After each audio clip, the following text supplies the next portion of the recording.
VR pets Bhimavaram. నేను వెంకటేష్ మాట్లాడుతున్నానండి. ఇప్పుడు మనకి బీటా బ్రీడింగ్ అయింది కదా! అది ఎలా ఫీడింగ్ ఎయ్యాలో ఒక ఫార్ములా మనం తయారు చేసుకున్నాం. చూసారా ఫార్ములా? ఈ ఫార్ములా ఒక 7 డేస్ ఏస్తానండి. 7 డేస్ ఏసిన తర్వాత అప్పుడు ఆర్టిమియా కల్చర్ ఉంటది కదా! కల్చర్ ఎయడం జరుగుతుందన్నమాట.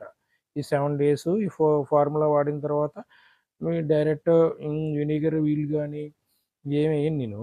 డైరెక్ట్ ఇక ఇది ఏస్తాను. ఈ ఫీడింగ్ ఏస్తాను. ఈ ఫీడింగ్ ఏసిన తర్వాత నేను డైరెక్ట్ ఇట్లా బేబీస్ చూసారా? ఈ బేబీస్ ఇది తండ్రి చాలా మటికి తినేసిందండి నిన్న. నేను వచ్చి చూసేటప్పటికి ఫామ్‌లో తండ్రి చాలా తినేసిందన్నమాట. తినేస్తుంటే అప్పుడు తీసేసాను. తీసేసి తండ్రిని మార్చేసాను. తండ్రిని మార్చడం జరిగింది. దీంట్లో చాలా తక్కువున్నాయన్నమాట. ఒక 50స్ ఉంటాయి. ఇగో దీంట్లో మాత్రం ఈళ్ళ తండ్రి తినలా. దీంట్లో మాత్రం ఒక 200 అబోవ్ ఉంటాయి. ఇయి మనం ఏస్తున్నామన్నమాట. అదిగో.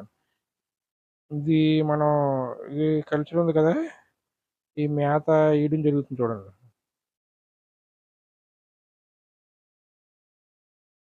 ఈ మేత మాట. మన 7 డేస్ ఏస్తాం.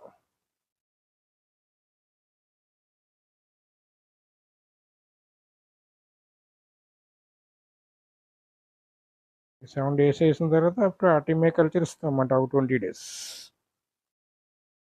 డ్రాప్ కింద ఎలా పడుతుందో చూసారా? ఇలా పడిన వెంటనే ఇది కెరటాల కింద కిందకి దిగుతదన్నమాట ఫార్ములా. ఇది ఈడు పడుతుంది. ఈ ఫార్ములా ఏసిన తర్వాత 7 డేస్ ఏసిన తర్వాత అప్పుడు ఆర్టిమియా కల్చర్ వస్తుంది 20 డేస్. అప్పుడు మన బియ్యపు గింజ ఉంటది కదా! ఆ సైజ్‌కొచ్చేస్తాయి. అప్పటి నుంచి మామూలు ఫీడింగ్ మొదలు పెడుతున్నాం. 2 మంత్స్‌కి మంచి సైజ్ వచ్చేస్తాయన్నమాట ఇయి.